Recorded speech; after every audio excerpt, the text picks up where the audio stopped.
In the quiet, peaceful village of Willowbrook, nestled among rolling green hills, danger struck. But it wasn't the roar of a monster or the clash of swords that threatened their way of life. No, this danger was a cunning whisper in the wind, a clever trick that only the sharpest mind could possibly unravel. Meet Aaron! He wasn't like the other children in the village. While they played games of strength and endurance, Aaron was the quiet one, lost in thought, his head always tilted, observing the world with a deep curiosity. He was known more for his endless questions than for any feat of strength. "Why does the river bend that way?"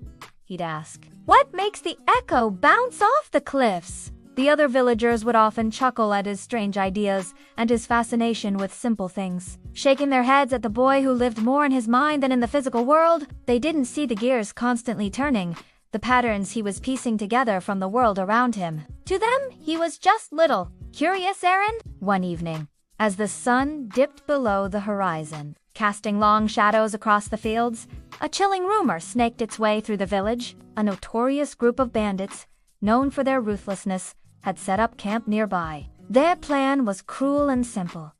They would wait until the last moment before the harvest and then raid Willowbrook, stealing every last crop the villagers had worked so hard to grow. Panic erupted. The adults, their faces grim, scrambled to prepare for a fight. Old farming tools were sharpened into makeshift weapons, and barricades were hastily thrown together. Fear hung thick in the air. But while everyone else prepared for a battle they were sure to lose, Aaron, the thoughtful boy, had a very different plan taking shape in his mind. While the elders debated strategy and the strongest men brandished their pitchforks, Aaron slipped away.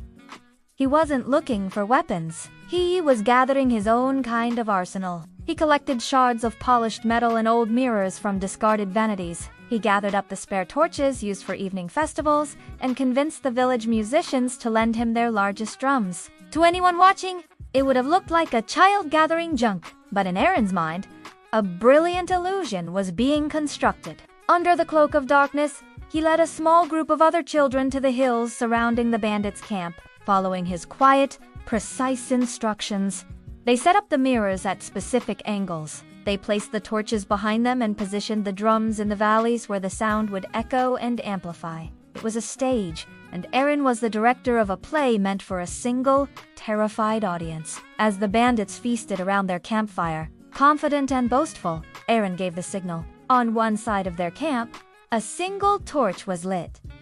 Its light bounced from one mirror to the next, creating the illusion of hundreds of torches being lit in a long, advancing line. The bandits jumped to their feet, startled. Before they could react, from the opposite side of the valley, the thunderous beat of drums began. The sound echoed and multiplied, sounding not like a few small drums, but like the heavy, rhythmic march of an entire army. More lights flickered to life, seemingly surrounding them on all sides. The bandits, convinced they had walked into a trap and were hopelessly outnumbered by a massive, disciplined force, didn't even stop to grab their weapons. They scrambled into the deep woods, their boasts turning into panicked cries. They fled in terror and never dared to return to the lands near Willowbrook again. The village was saved, and not a single drop of blood had been shed. When the sun rose the next morning, the villagers emerged to find not a battlefield, but a peaceful valley. Aaron explained his simple, yet ingenious trick. A wave of awe and respect washed over them. They looked at the small, quiet boy, not with amusement, but with profound gratitude. They finally understood that courage doesn't always roar. It doesn't always carry a sword or a shield. Sometimes, the greatest weapon of all is a clever mind, a calm heart, and the wisdom to see a different path. The people of Willowbrook learned a valuable lesson that day.